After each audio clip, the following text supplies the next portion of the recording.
So, welcome to tonight's wonderful, exciting, fact-packed show of the show. Yes, show of the show. So what have we got tonight? We're going to kick off in a moment with a high quality video of the moon and a little bit of info about the moon.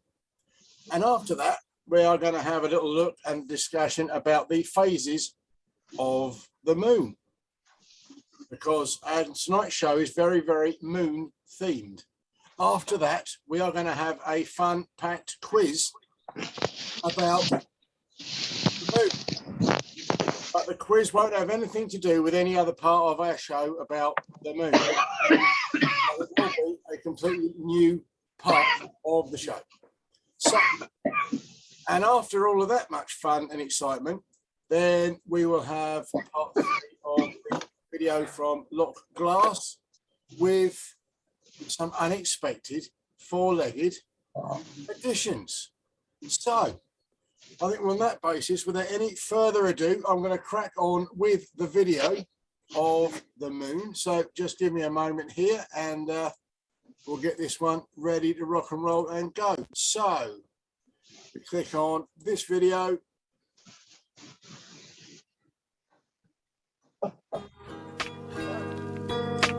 Never let you go.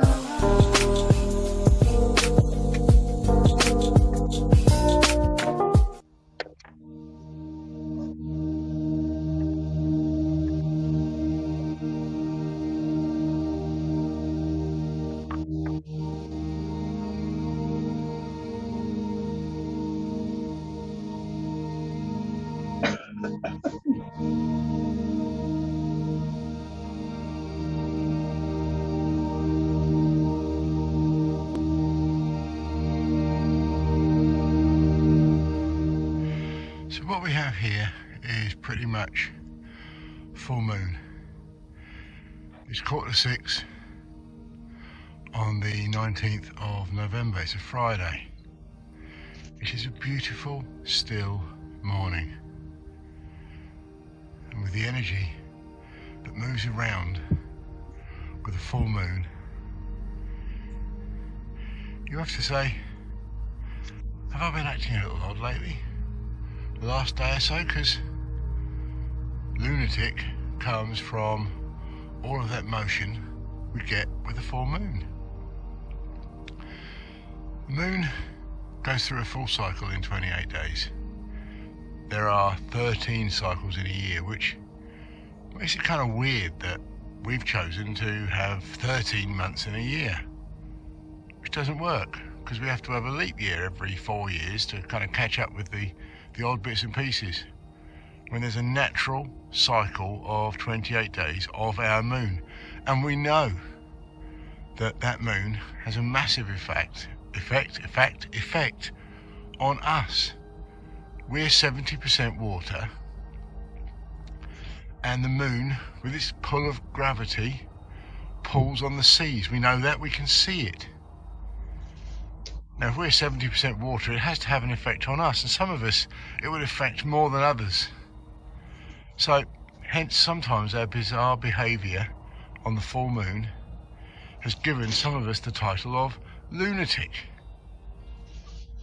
And you know, I must think that's a word of praise and compliment. The fact that we're connected to our natural cycles, rather than as to our detriment. So I suggest, enjoy the moon, because it's awesome. It's part of the world that we are a part of.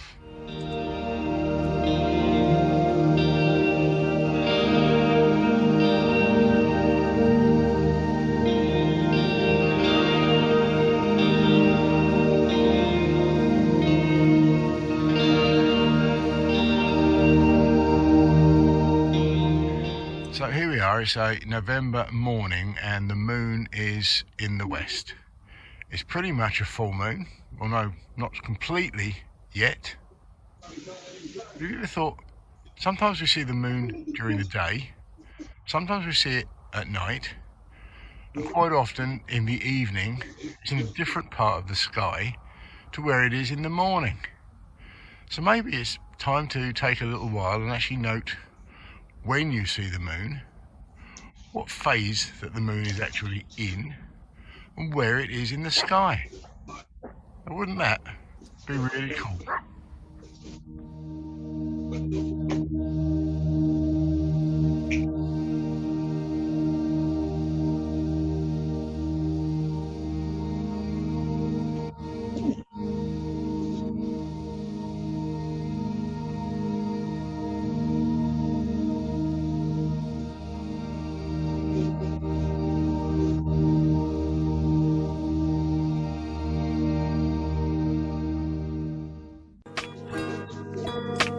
Never let you go.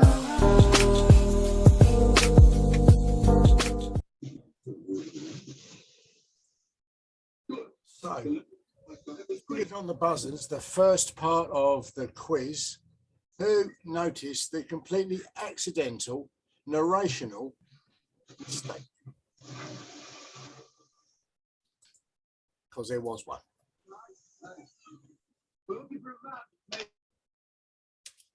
Done that job already. So anybody got any ideas? You want to put that in the chat? And oh,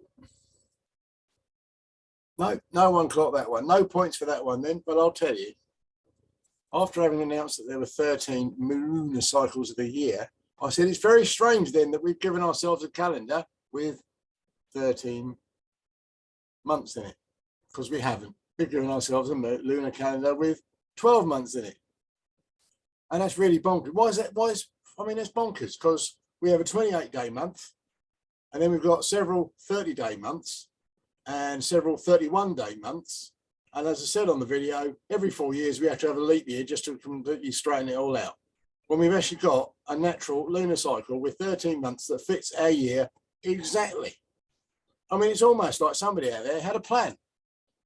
Tell you what, let's make the trip around the sun 365 days a year, and then let's divide that exactly into 13. And we'll call them lunar cycles. And we'll make the lunar cycle fit our solar cycle. That's a good idea, isn't it? Must be something kind of celestial in there. And then we go, tell you what, let's really, really, really make it interesting, and we'll have a 12-month year instead. Like, that doesn't work anywhere. That doesn't work in any system of counting, thinking, numbers that you can possibly even think about. It's bonkers. But there you go. Anyway, I also mentioned in that video phases and the fact that things happen and they change. And they're all related to where we are and where the moon is and where the sun is. Yeah.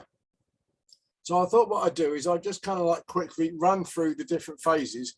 And I have got some seriously high-tech props this evening. I could have done this really flash with a PowerPoint and risked my skills with a screen share button. But I thought, no, let's keep it really, really simple. So I'm going to start off with a new moon, and a new moon looks like this. Okay, this is your new moon, and it's actually all black. The new moon you can't see because the Earth is completely in it. Well, put this way, the sun is shining on the moon, but it's on the side of the moon that we can't see because it's between us and the sun. So therefore, when we look at the moon, it all looks black. So therefore, we see black. Yeah. So new moon is effectively no moon when you're looking at it. But of course, then the moon moves around the Earth and we see a little bit, and we see what's called a waxing crescent, which is this one, where we start to see a little bit of the moon on one side as the moon kind of comes around the Earth, and we get to see a little bit of the sunlight reflecting off it, because the moon doesn't actually emit any light itself, it just reflects light. So there we get the waxing crescent as it's moving around and more of the moon is in eyesight. Okay, then after that we get to the first quarter. Okay, that's where we see half of the moon. Okay, so we can now, because it's moved around that bit further, we see half of the moon, and it looks like it's got a line almost kind of going down it. It's slightly curved, but that's where we get the first quarter or half moon. Are you keeping up so far? So after that, we then get what's called the waxing gibbous. Gibbous. Why is it called waxing gibbous? I have no idea why it's called waxing gibbous, but that is the name that we gave it. And what happens then? Well, we can see most of the moon, but not quite all of it. As you can see, there's a little bit of dark on, so it's kind of like a bit like it was when I was out walking last Friday morning. It kind of almost, there's too much light on that. Look, I'm having issues. It's a bit like having the sun just over there. Look. But so if I hold it over there, you can see it more clearly. So you've got lots of moon and then just a dark bit that you can't see. So that's waxing gibbous. And guess what comes next? No secret surprises here. I reckon you can get this one. We get the whole moon, full moon, where we can actually see all of it. All of the moon is reflecting sunlight and we can actually see it. So effectively, if you like, God, look at that. If you imagine that this mouse, yeah, is the Earth, and so that's kind of there, and the moon is kind of over there, which is why you can see all of it. Yeah, I'm not going to get too clever with that one, but you get the picture. And then, of course, after that, well, then we get waning gibbous, where the dark bit's on the other side of the moon. Yeah, because whereas it was over there earlier, now it's over there. See, technology is amazing here, but it works. You get the idea. So that's waning gibbous. Waxing is when it's getting bigger, and waning is when it's getting less. You see? Good, isn't it? So, and then we go from there to the last quarter. It's kind of a bit like the full moon, but it's on the other side this time because the moon's around the other side of the planet to where it was when it was getting bigger. So therefore, it's the last quarter. And I don't know if anyone's got any ideas as to what they think the next bit's called.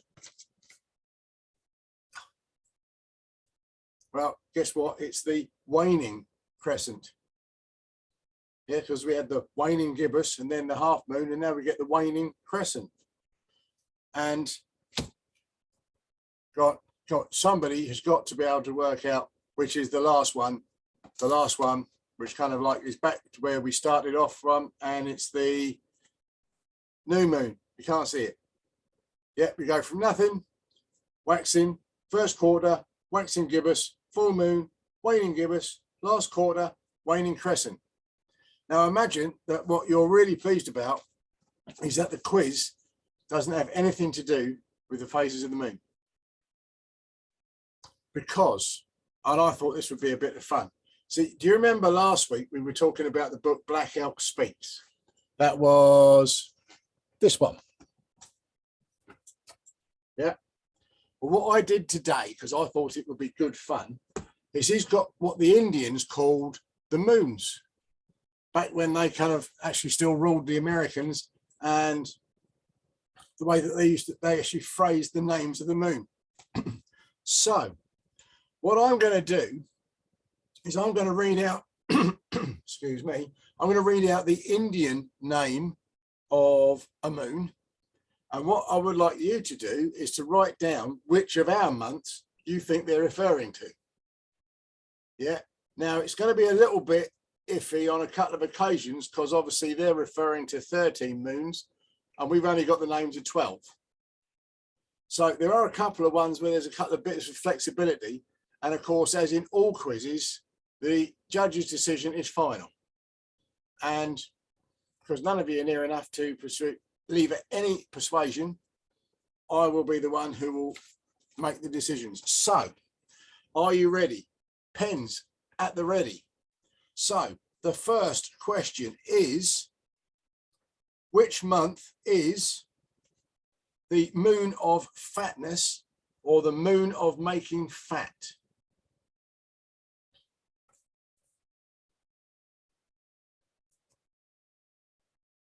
We'll do the answers afterwards, otherwise it will get very. Second question, which is the moon of the dark red calf? The moon of the dark red calf. Tricky, some of these, aren't they? Which moon is the moon, or which month is the moon of shedding ponies? That one might be a bit simpler. The moon of shedding ponies.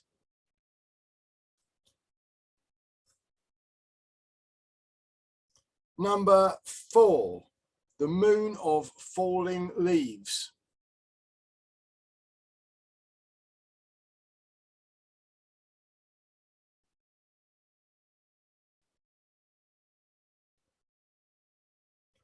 And which is the moon of red cherries? Moon of red cherries, number 5. Number 6, the moon of red grass appearing. Moon of red grass appearing. Number 7, moon of frost in the teepee. Moon of frost in the teepee.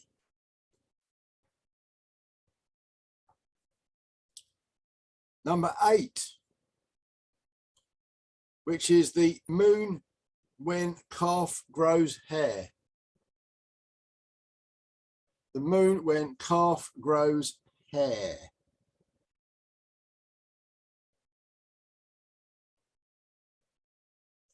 Number 9, which is the moon of changing season.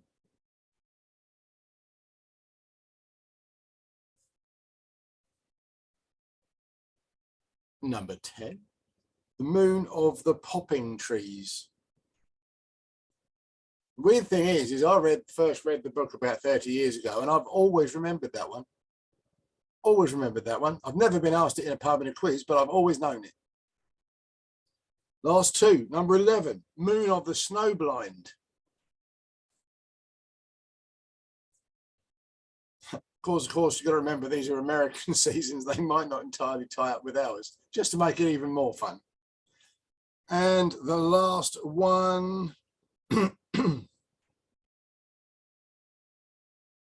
Oh, I think I've missed one out. Because I think we just had 12, haven't we? Right, well, we'll work it out as we go. I said, Quizmaster's decision's final. So if I've made a mess of it, just have to go with it. So, number 1, what do we reckon? The moon of fatness or the moon of making fat? What month do we reckon? Oh, we got a February there. We got a September there. The answer is, in fact, June. Number 2, moon of the dark red calf. What do you reckon? Oh, we've got a November there and a September. It is, in fact, February. February, the moon of the dark red calf. Number 3, the moon of shedding ponies. Oh, moon of shedding ponies. April, we've got a contender, and April, and oh, some indecision going on there. Well, do you know, April was almost correct because it's May. April was almost correct. Number 4 was the moon of falling leaves. Close again, very close again. Oh, it's actually November. Go. Right, number 5, the moon of red cherries. Moon of red cherries is, go. That one's close. Moon of red cherries is July. John's bouncing. John's bouncing. This is cool. Number 6, the moon of red grass appearing.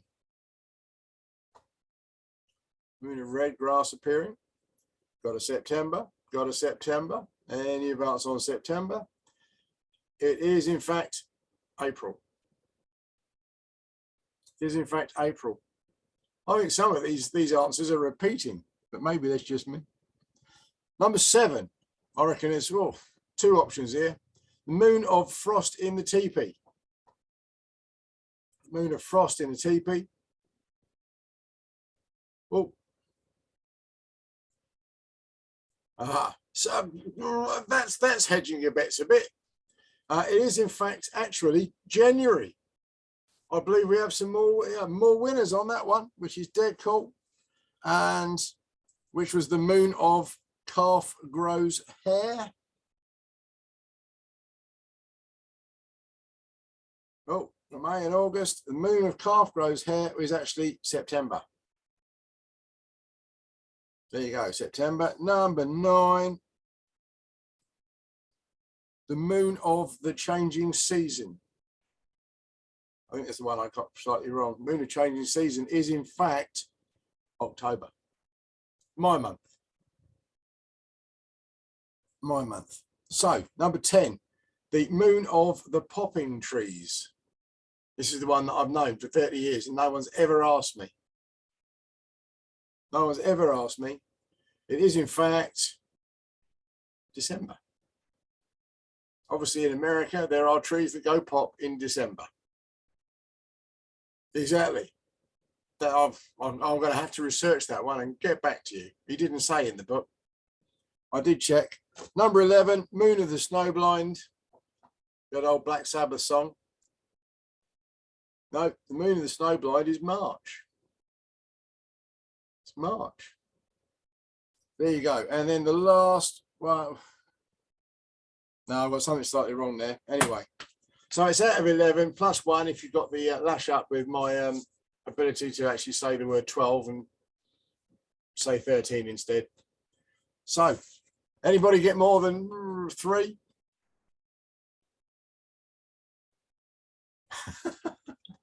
Well, there you go. Anyway, so that was the exciting quiz on what do the Indians call the moons. So it's probably a good moment to move on to the next bit. See, I've actually included a book tonight in Brilliant Books.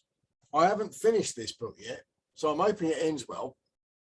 This is a book called Braiding Sweetgrass. Braiding Sweetgrass. And it's a book that I actually kind of thought that looks pretty interesting just by having ordered a book on Amazon. You know, they have those suggested titles. And I thought that looks really cool. It's called Braiding Sweetgrass, and it's by a lady called Robin Wall Kimmerer. Now, Robin Wall Kimmerer is Native American, Onondaga. She's also a university lecturer and professor, and she's also a mum. And the whole book is a kind of intermingling and mishmash of Indian traditional beliefs and respect for the world we live in, combined with her knowledge as a scientist. And she's obviously had some conflict about actually marrying the two together, as you can imagine, and basically just love for the land. There are some lovely stories about people just looking after people and being nice to people, and about Indian mythologies. You know, the fact that in Indian mythology, you've got the lady who falls from the sky and she gives the world all of the different animals that are on the planet, which is kind of nice. And what do we do in this culture? We have Adam and Eve. Adam and Eve was 1 foot wrong and we castigate her. Kind of like, yeah, which was kind of interesting. But I've just been reading one that's called The Honourable Harvest. The Honourable Harvest says, if you're going out to pick some crops, you never pick the first plant that you see. You never pick the last crop that you see. You never ever harvest more than half. And you never take any more than the ground is willing to give, which is pretty cool. And if you then transfer that to just about everything that you do, then you've got a pretty cool way of living. There's another chapter about the 3 different plants that grow together: sweet corn and runner beans and squash. Yeah, and it basically makes the point that the sweet corn grows fast and quickest, and then provides a platform for the runner beans to grow up, and the squash makes the ground good for everybody else to eat. So not only do you get your sweet corn, and you get your runner beans, and you get your squash, each plant provides something that the other plants need, which is really, really cool. And she makes the point that when we first went over there, we thought, well, all these natives are savages. They don't know what the hell they're doing. Look at that. They've grown, all those plants are growing intermingled, and it's all looking really bonkers. It's stupid. So what did they do? Wipe it out and put in their monocultures. Yeah. And our monocultures then kind of strip the soil of all its nutrients. And eventually we don't get that good a set of crops. So it's one of those, you know, when you go and you visit another culture, why don't you think, well, they've been here for a long time. They probably know what they're doing and they've been doing it for a long time. So it probably works. Why don't we have a look at them and actually copy it and see if it works for us? We can always use different plants or whatever else, but let's take that technique and let's try it out. Because I think that's kind of sensible, isn't it? Kind of works for me. So it's, and this book is full of those gems. I absolutely love it to pieces. They're all different bits and pieces. There's aspects about growing up. There's comparisons between so-called new Western civilization and indigenous Western civilization and different thoughts and different practices. There's another one there where they go through the way that they give thanks and gratitude for everything that's in their world. And it's just absolutely lovely. I'll tell you, the only thing that annoys me about it, the writing is really small. I know it shouldn't make any difference. I don't like reading books with small writing. See, look, I don't know if you can see that, look, but the writing is really, really titchy. There's a lot of words on a page and it does my head in. So I would read more of it. And I mean, my wife, she said, well, yeah, but then you'd have a bigger book. I said, I'd rather have a bigger book with bigger words in it because I just like words with big, I like to speak properly sometimes, but I like books with bigger words in them. But I can thoroughly recommend it. Braiding Sweetgrass, absolutely fantastic. I mean, it's not that often you're going to bring a book that's, you haven't finished it yet. I'm just so confident that it will be brilliant from beginning to end. And I absolutely love it. So there you go. Yeah, something about turning the page, definitely. Well, we always do, don't we? It's like I got told off with The View Over the Wall, chapter 2 is kind of like 40 pages long. But I have put some page breaks in, but I have been told it's too long. But there you go, author's privilege. So that's the section on brilliant books this week. And don't worry about it. You can see behind me, I've got a few books. We are not going to run out of brilliant books anytime soon. In fact, I might even, yeah, that's next time because it's already gone 8 o'clock and I haven't yet played the Loch Glass Part 3 video. So what would I suggest you look at? Well, there's the little 4-legged creatures that we kind of rounded a corner and there they were. That was really cool. But get a load of the moss at the end. You don't see moss like that very often. So here we go. Screen share button on. They're all on. Sharing screen. There's the video. And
So this is looking back down towards Loch Glass. In fact, you can see the pink house in the distance on the loch. But this is where they've already felled all the pine trees. You can see those up on the right that are probably waiting their turn. And it has to be said, yes, it does look a bit of a kind of trees graveyard. And indeed, just further down, the trees are all laying, stacked out, neatly seasoning. But actually, if you think about it, this is all pine wood. So it's fairly soft. As you can see, the colour's already gone from it, and it's all kind of like starting to decompose and break up.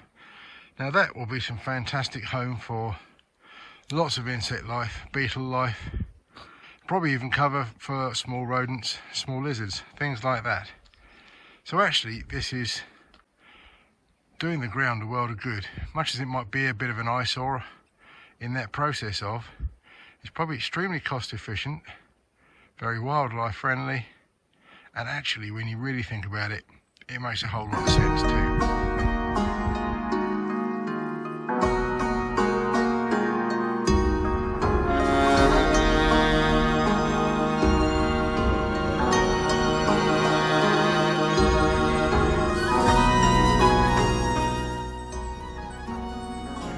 Now, the question you have to ask yourself is this poo? And if it is poo, whose poo is it? It might be an owl. It's got to be a fairly large bird, because there's a lot of it, and it's all the way down the tree. And as there's just some trees in particular that are covered in poo, you kind of feel that they have to have a favourite tree.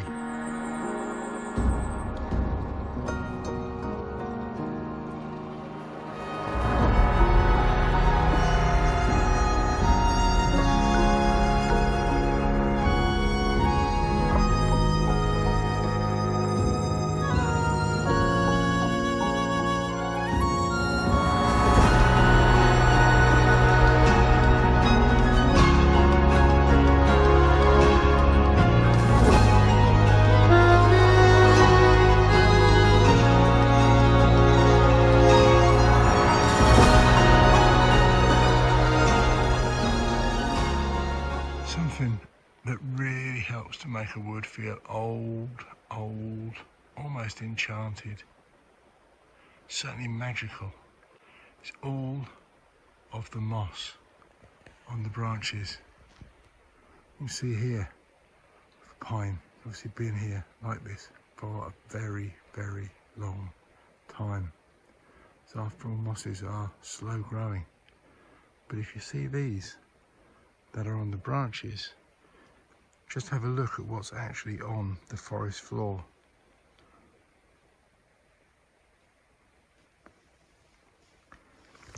Signs of real damp.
Well, there you go.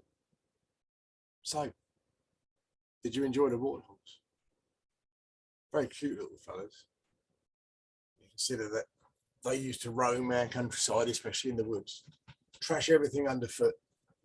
used to be a rite of passage that if you could actually skewer a warthog that was charging with your spear, which you got one end dug in the ground, then you became a man. Kind of seems a bit odd, really, but we've had various different versions of what manhood is or should be in various times. But yeah, they were pretty cool, and that moss on the trees at the end, and when you drive up the road to Loch Glass, it's all mossy, you know, and you're kind of waiting for Aslan or any of those other creatures out of Narnia to just kind of stop and visit at any moment, you know. It's absolutely enchantingly beautiful. So anyway, that brings us to the end of another week's show. I have to admit, I've had fun. I do like presenting these shows. I'm not quite sure what's going to be in next week's show, but it's kind of one of those. You never quite know what the world's going to give you to put across. You know, I wasn't expecting when I went out last Friday morning even, to have such an amazingly beautiful dawn that I just had to take some video. It's quite interesting the way that the camera tried to focus and out of focus and in focus, which gave it an interesting aspect, but maybe that's part of it. And the fact that then that gave me almost the whole show. So we'll see what happens, what drops in for next week. But thank you hugely for coming along. And obviously anybody that you can berate, bash, thump or cajole, and John, I know you're doing a huge effort to come along, then we need to get them in because it's good fun. And the more we get in the chat, the more fun it is as well. So I will endeavour to get this video up at the beginning of next week, and hopefully we'll sort that one out, and we'll have one or two more people in next week. So as I say, thank you very, very much indeed. I'm going to scrap the recording now.